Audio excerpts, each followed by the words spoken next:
What's up, guys? I just wanted to do a quick video just letting you all know that RCS messaging is now working from the iPhone to Android. Finally! So if you are on the beta software for iOS 18, just simply open up settings on your phone and then scroll down to apps, and you can just search for messages. And once it pops up, you'll scroll down and you'll see the option for RCS messaging. Just turn it off and then turn it back on. And this is working in the US on all of the major carriers. So like Verizon, T-Mobile, or AT&T. And so once you do that, you can go ahead, and once you head back into your messaging, the RCS messaging is going to work.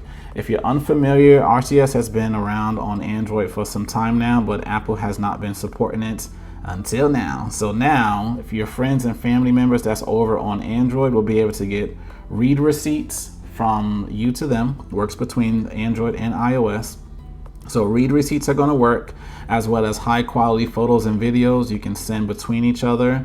Another thing that's going to work good also is if you hold down on a message and you want to react to it with an emoji or something different, you can do that now on the iPhone from Android to iOS. That's going to work just fine, as well as just tap backs to react. So you can send either emojis or the tap backs. Is going to work from Android to iOS just fine.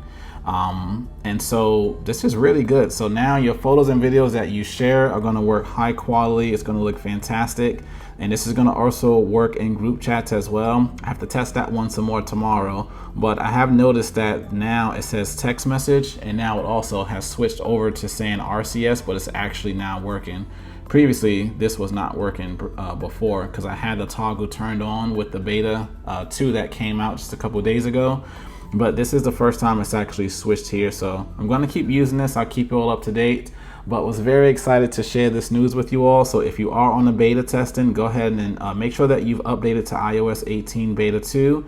If you're not doing any of the beta testing because of the bugs, and there are a lot of bugs, then don't worry. It's going to be coming to everybody this fall once Apple actually releases the official version of iOS 18. But this is something really cool and exciting to actually look forward to. So now you can have high quality photos and videos, read receipts, all of the greatness of RCS and the benefits. It doesn't matter if you're on Android or on iOS anymore. So this is a really, really big win for messaging for everybody. So anyways, make sure that you update your phones, and thanks for watching, and I'll keep you guys updated for anything exciting that I noticed that's coming out with iOS 18.